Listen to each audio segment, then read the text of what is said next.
What is going on, everyone? Welcome back to the podcast. This is the Biblical Business Professionals Podcast, or BBP. I'm your host, Blake Wehling. Of course, I've got Takashi here with me again, as always. But today we've got a very special guest, and like always, all of our guests are very special. We've got Mr. Jason Paris. What's going on, Jason? It's a great day to have a great day. It is a great day to have a great day. For those people out there that don't know who you are, kind of just give them a high-level overview of like what you got going on and who you are. Sure. Yeah. So out of college, I worked at a Fortune 500 company and then started a house painting company called Paris Painting. And just started with the paintbrush and a dream, knocking on doors in Plymouth, Minnesota, trying to get that up and running. It's now an 8-figure business. Wow. We did $14 million top line last year. We've got a full management team that runs the day-to-day. I still sit on the board. So I kind of operate not day-to-day, not week-to-week, not quite month-to-month, but more kind of quarterly and annually, making big strategic decisions. Sure. Parlayed that into creating a larger holdings company that is technically the managing partner of Paris Painting. It's also, we've taken positions in 17 other house painting companies across the US. So we come in, we start as a minority purchaser, scale that up. It's a $50 million top line venture. We do apartment developments, mostly southern Minnesota. So we'll go in, we'll buy the land, develop the land, participate in the construction. We're on our 5th build right now. Sweet. It's about $73 million top line valuation. And then in my free time, I have 5 kids and we homeschool. And so love spending time with that. My wife does all the heavy lifting for the most part, but I've just started to lean in and do math homework as they've gotten a little bit older. Yeah. I got my pilot's license last year, and so I love flying around and some sight skiing, things like that. I really like doing ultra running. That's the hobby I've gotten into. And so whether they're 50 milers, 100 milers, I've done a 200 miler last year around Lake Tahoe. Wow. So you're David Goggins, basically. I think I'm in a much healthier spot. I do plan on doing I'm signed up to do the Moab. We got into Moab 240 for this October, so I'm excited to do that. That's probably the high level. As always, there's a deep well of, who are you, and intricate conversation. But for the video clip, that's kind of who I am. Yeah. Not to mention you're only 37? 37. Yep. Wow. Yep. 37 years old, and I've had a very fortunate life. I've had good luck. I've had bad luck. But certainly the circumstances have worked out. Yeah. So you mentioned you started off as a painting business. That's kind of where it all started for you. You started working at a company and you're like, man, this isn't for me, or whatever that was like for you. Tell us, for those out there that are maybe that are in painting, that are trying to start a painting company, that are in that kind of space, what was it like for you starting your painting company, and how would someone start a painting company today? Yeah. I had a conversation with a guy yesterday who's kind of considering that. He's in his mid-30s. I think the biggest thing if you're going to start your own business is think through what your risk tolerance is, because failure is a very likely outcome. But just a willingness to grind. I was in my mid-20s, and I traded the 9 to 5 for a 5 to 9. So it'd be 5 a.m. to 9 p.m., grinding it out. You're going to have to be good at everything. You can't have any major weak spots that are going to kill you. And then you're probably going to be really good at one or two things. You're not going to be great at everything as you do a startup. But you kind of have to be good at a little bit of leadership, have a little bit of charisma, get people to follow you. And like I said, you can't have any major weak spots that'll put you under. But if you want to start your own company, get up and running, really think through, am I okay going bankrupt? Am I okay with failure? Because it's a very likely outcome. And then what is your willingness to grind? What's your willingness to go through the failure? Can it be a passion project? Can it be like a project of love? Because the outcomes aren't usually there right away. And sometimes it just takes that pushing through till you finally break through. Yeah. And obviously painting in the painting space is extremely competitive. And just curious, how do you differentiate yourself with others when it's just so saturated? It's similar to, the restaurant business or any sort of trades business. Sometimes it's hard to make it to where you are from scratch. So what's the uniqueness of Paris Painting? So I think I'll actually kind of counter your hypothesis or your thesis there. And I'd say it was not, especially 10 years ago when I got started, it wasn't a very competitive market. 10 years ago. There were a lot of baby boomers that were kind of riding the wave. But in 2008, a lot of people got out. Not a ton of people were getting back in. So when I started in 2012, really full-time in 2014, our competitive advantage was that we had capacity and that we had a little bit of technological know-how and that we were willing to, not get drunk and not get divorced. Because that was really our competition. It was like your standard chuck in a truck house painter. It's still a very fragmented market, but just our capacity to operate. I had this kind of rallying cry with the team and with other contractors I'd be friendly with, where I'd say, my only competition is our ability to execute our business model. That truly was our competition. How well could we execute? It was a numbers game. If we could execute on those numbers, we were going to continue to grow and scale. So our differentiator was that we didn't allow a single point of a funnel that'd be a limiting factor or a limiting reactor. So for most people, that business owner is that limiting reactor. I did not allow myself to be the limiting agent of the business. And that's what ultimately was our competitive advantage and helped us scale to the company it is today. So that means you would build up a position, kind of delegate. Is that kind of how we? Yeah, I think it's a unique thing in the trades. Most tradespeople have really big egos. I definitely, would say I suffer with big ego, and I have an ego, and try and lay out my identity and what it really is in Christ, and not the success I have. But I think most people who are bodacious enough to start their own company and name it after themselves, they have a hard time letting go. I had a really easy time letting go. Wow. And so I was able to hire people who were better than me, or at least rationalize the team of people could outperform my individual output. I think that ultimately was like the main turning point to where we got to be where we are today. Yeah, that's definitely the key. And you hear that everywhere. Oh, you have to find people that are better than you in certain capacities and smarter than you in certain areas. And that's the way to grow the business. How did you do that personally? Did you go on like hiring websites? Did you personally know people like, if someone's struggling with that, what would be your best advice? Yeah. Step one is to be blessed by the Lord. I don't have great advice for that because, I think I'm just playing the long game of life. And so, the people that I took on to business, they were all network and referral. And they're people I'd grown up with in college. And I think I'd lived my life in such a way, and I'd kind of proven through some big character moments that it's a hard proposition to say, leave your corporate job. This is in the mid 2010s. Leave your corporate job as a late 20-year-old and come work at a painting company because there's this vision that it could be something really cool and something bigger. I don't think everyone can make that pull, can make that recruitment. I was able to make that recruitment pitch. I did it the first time to, it was my first partner in Paris Painting. His name is Chet Funk. He is a world-class visionary, and he and I really partnered together, and I'd give him most of the credit in building the team that continued to grow from there. Yeah, absolutely. So yeah, kind of transitioning here, how has faith, I know you mentioned that you're being blessed and favored by the Lord in terms of getting people and acquiring people for your business. How has that kind of played a role in your development from working a job and then ownership and then this and that and a holding company and all these other different, how has that interworked with your life and your business? Yeah, I think it's helped keep me grounded and rooted.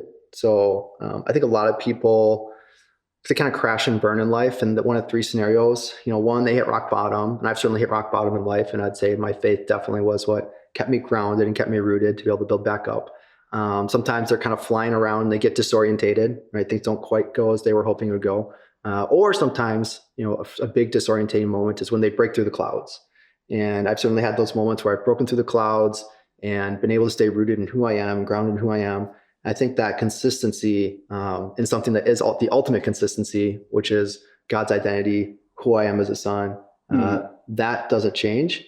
And so many other things you can grab onto in this world, they'll change. And if you're holding on to that too tightly, you get disorientated and get thrown around. So I think my ability to stay consistent over a long period of time, I feel like I'm just getting started in life as well, but I'm pretty confident in my ability to, as my shirt says, just 1.1 exit. All the way up. I don't know if you guys can see that on camera, but he's got a shirt. It says 10x. This says 1x, and there's a little blue line that says 1.1x.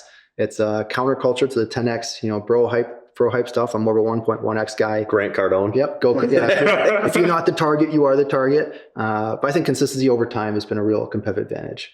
Yeah. Yeah, absolutely. You have anything you want to share on that? No. Yeah. Just got a follow-up question on that, which is, a lot of times there's all these pressures of life and society telling you who you should or shouldn't be and all these different worldly things. When you say being rooted, what does that look like for you practically? Do you read the word? Do you meditate? You can tell the audience more about how you stay rooted and stay, in a sense, your stress kind of have that contained, so to speak? Yeah, I think it's not too complicated. It's kind of like when people ask, how does somebody stay in shape? And it comes down to exercise and diet. Yeah. You kind of hit on the mark. It comes down to prayer and getting in the word. And so if you can just stick to those fundamentals, that keeps you really rooted in who you are. I've kind of done the deep work and kind of written out, who I am and what my purpose is and my passions are and the different intentions in my life. And I find that for myself to stay disciplined to my intentions, I need to review them pretty frequently. And then to be able to tap into my passions and ultimately stay aligned to my purpose. So that's something that for me looks like a pretty regular rhythm of remindering. I also do a 3-day silent retreat once a year where I kind of fully break down my identity, who am I, and then build it back up. And hopefully it's in the exact same way. But yeah, as you kind of said, having your identity in something that's clear, I think it's very common for business owners, especially in the trades, especially, the most common thing in the trades is you just name the company, your last name and what you do. Right. So it's like Anderson Plumbing or Paris Painting. We did that too. You'll see that everywhere. I know exactly. And then it becomes your identity, and it's not a healthy thing, whether you're having a good day or a bad day. And so I'll often mentor people and I'll talk to them, just because your company is having a bad week doesn't mean that you're a bad person. Just because your company had a good year doesn't mean that you're a good person. You can have your identity outside your company. And oftentimes it's a hard thing to not break apart if there's another thing that you're not clearly latching onto. Wow. Yeah, that ability to separate kind of your identity with who got you got to have your identity somewhere. Yeah, right? And so I think without having something that's very clear that you're going to hold on to and be rooted in, it's probably the most natural thing to throw it into your work and what you do. Yeah. I was talking with a guy earlier this week and I asked him, what do you think your purpose is? I was doing some mentoring with him and he just started telling me why he wanted to run his company. I'm like, that's a really interesting response. I don't think that's your purpose. I don't think, I think what you're describing is maybe an intention statement for your vocation. Yeah. But to really kind of zoom out there and get more holistic is important. Yeah. And kind of tying into that too. So people idolize money a lot. I mean, especially in it's an unscalable wall. Right. Exactly. So I'm just kind of putting 2 and 2 together here. So you're also saying consistency in running to the Lord, getting back to the Lord is kind of how you can overcome having money as your idol. Yeah, right? Independent, and it's kind of independent of circumstances. So I think in life we have our base code, or kind of our normal operating procedure, and then we have some circumstances, and those two combined will create certain outcomes. And you can certainly overcome a lot of circumstances with a good base code, but there are also a lot of circumstances that will give you maybe outcomes you didn't desire, given your base code that you wanted the circumstances throw you off. But I think if you can just stay rooted in your base code, the outcomes are what they are. We are human beings, not human achievings. We're not human doings. It's more important kind of who we are in the long term versus what it is we're achieving, what the outcomes are. The outcomes are more of a side effect. They're nice to have. They ultimately don't matter. There's nothing we're going to take with us long term over that. But who we become and who we are, my belief is that's something we're going to have to live with through eternity. Yeah. Yeah. How does that kind of play into, we're always told, oh, you need to store your treasures in heaven as opposed to storing your treasures here on earth because moths and rust will be able to get it here, but not in heaven. How does that kind of work for you? What is that? I know consistently reading the word and tithing and all that stuff. I think making sure that the means don't become the ends. So I think it's helpful and it's useful to have goals that are meaningful and that are idealized. So that may be a good example would be I would never recommend, setting a fitness goal to say, I want to have a really subpar, 5K time and, have a really kind of subpar BMI. That would not be a advantageous goal to kind of drive me in pursuit, but that's ultimately not what you'd be serving. Right. You may set a really lofty goal around running an ultra marathon or, achieving this net worth number or this is how much I can give in a year. Those are good outcomes that can help you stay focused. But what ultimately matters is the tangent of that. Right? What is the trajectory that's moving you towards that data point? Now, where you land will be somewhat circumstantial, but the fact that you're moving in a direction, hopefully it's some kind of a direction that says, for kind of call out kind of that latter example, say hey, I want to treat the resources as a steward, knowing that they're the Lord's, not mine. Right now, where that takes you is somewhat circumstantial, but you can always be driving in that direction, whether it's an amazing outcome or more challenging outcome, but maintaining that kind of slope, I think is what is really the ends, even though we're going to treat it as the means at times when we're focused on a goal. Wow, that's really good. It's more like the journey versus the destination. The journey is the destination. That will keep you going. Oh, that's good. So now, switch gears a little bit, and in terms of money investing, right? Now, you hit, in a sense, kind of a home run, not really a home run, but let's just say you built your business. Yeah, that was great at the market where it's really taken off. Yep. And you sold it for a good chunk of capital, and you're able to, be financially free, so to speak. Yep.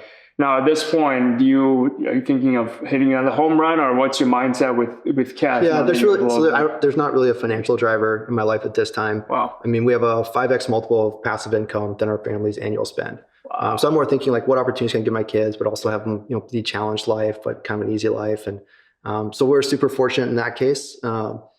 I've gotten into like life coaching with individuals, and I had this big head trash where I wasn't charging anybody, but then no one would show up to all the sessions. And then I finally started charging it over this last year. So there's nothing that's really a big monetary driver. I'm not looking for the next big home run. I'm pretty content, but then there's this pull of stewardship and how can I maintain using my gifts for a greater purpose. I'm exploring that. I think being open in capacity is a big part of that, but leaning into my kids, leaning into my family, leaning into my wife, volunteering where I can, doing life coaching with individuals who are entrepreneurs and are kind of breaking through. Those are ways I'm finding meaning right now, even though they're not big financial drivers. Okay. Yeah. I think the key there, from what I was just listening on that, and the key for me, the key takeaway was that you're not greedy. You're not constantly rolling yourself into something like, okay, what's the next thing? How can I make more? How can I make more and more? And you're surrendering yourself to God, and you're like, okay, how can I give back? How can I serve people? How can I improve somebody else's life? It's not necessarily the money. It's more of, because when you stop doing something and you're constantly go, and then you all of a sudden stop, that gets depressing. Like when you sell your company or you stop a job that you love and you're like, okay, I don't need to do this anymore because I'm financially taken care of. Then I feel like you found the perfect thing is, getting back to, mentorship, stewardship, giving back to people. And that's something that fulfills you actually, and you're able to carry out and not feel like there's a big hole in your life. Yeah, you're doing something 24 hours a day. Yeah. I tell my business partners now, I say, I'm always working and doing something, even though I'm retired. Just like Jesus. Always working. Yeah. But, a big part of that was just feeling, wanting to be productive in your time. And I went through a little season there where, I was like, how can I not play Zelda 5 hours a day? I don't feel great. I mean, I'm playing with my kids. It's a good time, but finding ways where I could be productive was certainly a driver there. Yeah, that's how I am. Like I need to be productive all the time. And sometimes that can be kind of a bad habit. Like you push yourself. I still like my margin, right? Yeah. It's rare that I'll get somewhere before 10 o'clock or 11 o'clock and just take the mornings with the family. And I said, we homeschool and I like to be around the house, but finding something that can pour into other people. And again, there's a contentment. I could move to Alaska, get a float plane, be on the lake. I'd be very content with that, kind of live out probably the rest of my days. But there'd be that haunting of stewardship. And I think that's the part where I just want to be open and just call it is probably a season more of wandering and searching, and not all who's wander are lost. But just having that availability to pour in as needed. Yeah. Now that you're, kind of young and you're in a sense retired, do you believe that at some point you're going to get back into the next thing, or you think? That's a great question. I'm not quite sure. I'm not sure what I look like. I probably don't have the same appetite I did in my mid-20s. Right. Because I went pretty hard. There was a lot of sacrifice that was involved with the family, and we've got kids and we're committed to them, and so I don't think I'd be sacrificing that same way. I have business partners in all of Holdings. Yeah, you still own those companies. Yep, right? I'm still a board member, and I still have the equity there, and to the extent that I'm able to lean in, I certainly find meaning in that. But the big part I think is just being able to let go. I think that's important too. Wow. I think I'm a very uniquely qualified founder, and the founder is oftentimes usually not the best person to scale and professionalize.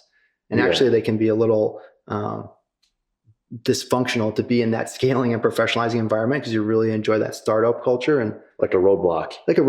So sometimes I think removing myself is the best thing for my partners, the best thing for my equity.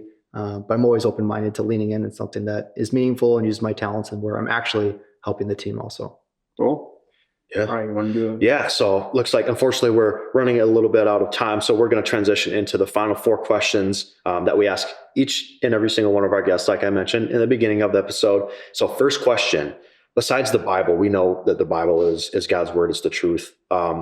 Besides that, it can be either business related or biblically related, faith-based. What's the best book that you've read or have recommended someone? There's a lot of good books. I think the one I'm into right now is a book called Chop Wood, Carry Water. And it's the one with like the blue and the yellow, because it's a common phrase, and there's some like woo-woo-y books, and it's not those ones. It's the one that's kind of normal. But it's a story of consistency, falling in love with the process. I think the tagline is fall in love with the process of becoming great. It's kind of a narrative, a story form, but just that consistency over time, Phil Jackson was a big fan of this. I think he kind of used that phrase as well in his Bulls run, where just fall in love with the process of becoming a champion. Whether you get an outcome that's desirous or not, some of that's going to be circumstantial, but you can control what you can control, which is how that you journey through this life. And then the outcomes are somewhat irrelevant because what you take with you is who you become. So chop wood, carry water. Yeah. If people want to check that book out, where can they find it? Like Amazon? It's on Audible. Okay. Again, don't go with the one that's a bunch of like rocks stacked on top of each other, because that's like a woo-woo mysticism book. The one that's got like blue and yellow colors. Maybe you'll link it in your podcast. We could throw it up there. We'll figure something out. Second question. So Takashi kind of talked about it a little bit earlier. So what is your edge? What makes you? Yeah. And how do you separate yourself from all the other guys that are in painting or in trades or whatever? Yeah. In other words, what's like the one thing that you thought, oh, wow, nobody has it? Yeah. I think for me individually, I've really kind of come to terms with what I'm really good at, which is I'm a really good startup entrepreneur. And so I can go from 0 to 1. I can get organization from 0 to 1. I can come in and do a turn. I'm uniquely qualified for that. I also have the ability of consistency over time. And so I think that is a biblical thing where I'm just very rooted in who I am. I'm very aware of my purpose, which I believe is to praise, revere, and serve God. I'm very tied into my passions, which I think are realizing human potential for me personally, founding family legacy for my family, and then conquering the fear of mammon and how I interact with the world. Yeah. And then there's 9 intention statements I won't bore you with, but I'm pretty tied into my intention statements. And I think that allows me to have a certain level of discipline that's sustainable.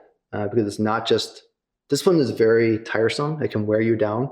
But when you're able to tap into your passions and you're able to remember that it's serving a purpose, that I found for me helps me maintain that discipline over a long period of time. Yeah. Excellent. That's great. Excellent.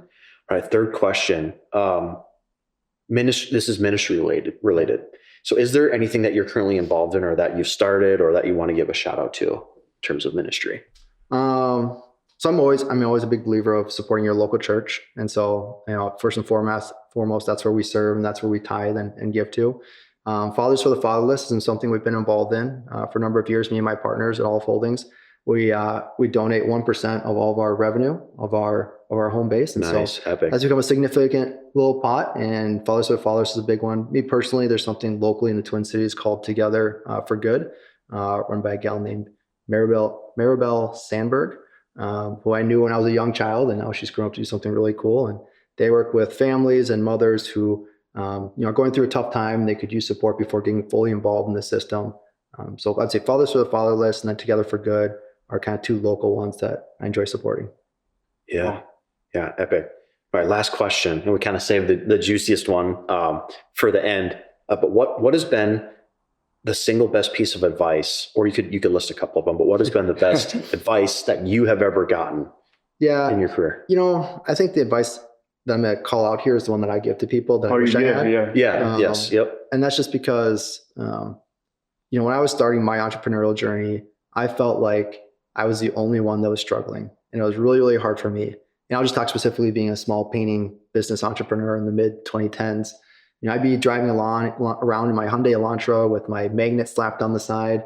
And then I'd go to the paint store and I'd see these big jacked up trucks. And I was like, I can only imagine, how big that company could be. Right. And then I'd be driving home, late at night. I'd be getting up early in the morning. Like, is it only hard for me? Like, am I the only one that's struggling this much, where it's like this challenging to keep progressing and moving forward? I didn't have the perspective that I have now, which is I was doing a pretty amazing thing even at that age. And the scale that we were growing was novel for even the Twin Cities. But I think the biggest piece of advice I can give to anyone who's an entrepreneur, who's in business, who's looking to scale something special, it's okay for it to be hard. It's okay for it to be really challenging. If it feels really, really tough, you're in the right spot. You're not alone, and it's probably not just you. Yeah. So kind of a little segue. I know we're ringing a little bit. So how could somebody kind of transition through that time? If someone's really struggling with that, what would, I lean into God. What else? Get off the island. Yeah. So this is kind of like in the time period, mid 2010s, where the painter internet kind of started to form. And I got really involved with a nonprofit called the Painting Contractors Association. But if you can find a local group of whether it's other entrepreneurs or people in your industry where you can get off the island, get out of the silo and get connected with others, get some perspective. I think that's one of the first great things you can seek as you're an entrepreneur that maybe is running into some challenges is try and seek some perspective first, and then you can get into wisdom. Yeah.